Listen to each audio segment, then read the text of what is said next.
सो ये क्वेश्चन है NCLEX Saunders 8th edition के chapter name haematology and oncology का question number 468। The nurse is caring for a client following a mastectomy which nursing intervention would assist in preventing lymph oedema of the affected arm. तो एक patient है जिसको हुआ है mastectomy मतलब removal of breast. अब इन options में से ऐसा कौन सा नर्सिंग इंटरवेंशन होगा जो जिस साइड मैस्टेक्टॉमी हुआ है उस साइड के आर्म को, हाथ को लिम्फ एडिमा होने से प्रिवेंट करेगा। तो mastectomy is the removal of the breast. तो मैस्टेक्टॉमी के केस में एक होता है सिंपल मैस्टेक्टॉमी, एक होता है रेडिकल मैस्टेक्टॉमी। सो अगर मैस्टेक्टॉमी लेफ्ट साइड के आर्म में हुआ है तो उसका अफेक्टेड आर्म होगा लेफ्ट हैंड।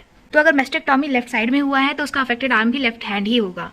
तो जैसे कि पता है कि ब्रेस्ट के अंदर बहुत सारे लिम्फ नोड प्रेजेंट होते हैं, तो जब हमने ब्रेस्ट का रिमूवल किया तो उन लिम्फ नोड्स के अंदर एडिमा डेवलप होने लगेगा। तो उस एडिमा को रोकने के लिए क्या करना होता है, वही यूजुअल नर्सिंग इंटरवेंशन इस क्वेश्चन में पूछा गया है। तो ये याद रखना कि हमको अफेक्टेड आर्म को एलिवेट करके रखना है। एलिवेट करने से क्या फायदा होगा कि जो ब्लड सर्कुलेशन है वो हाथ में रुकेगा नहीं और वीनस रिटर्न प्रॉपर बना रहेगा और उससे अफेक्टेड आर्म के अंदर लिम्फ एडिमा नहीं होगा। So this is how we can prevent the lymph oedema on the affected arm. Option 1 है placing cool compresses on the affected arm, नहीं। Option 2 elevating the affected arm on a pillow above heart level, बिल्कुल perfect answer.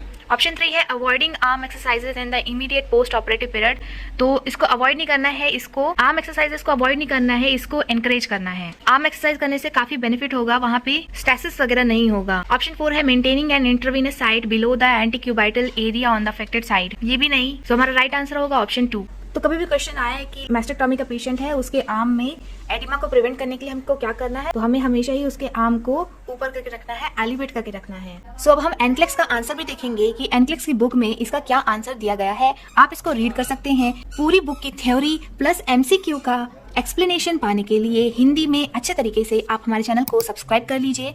इस video को जितना हो सके उतना अपने ग्रुप वगैरह में शेयर करिए, क्योंकि जितना ये वीडियोस शेयर होंगी उतनी ही वीडियोस हम और ऐसे ही कंटिन्यू बना पाएंगे। So thank you so much for watching.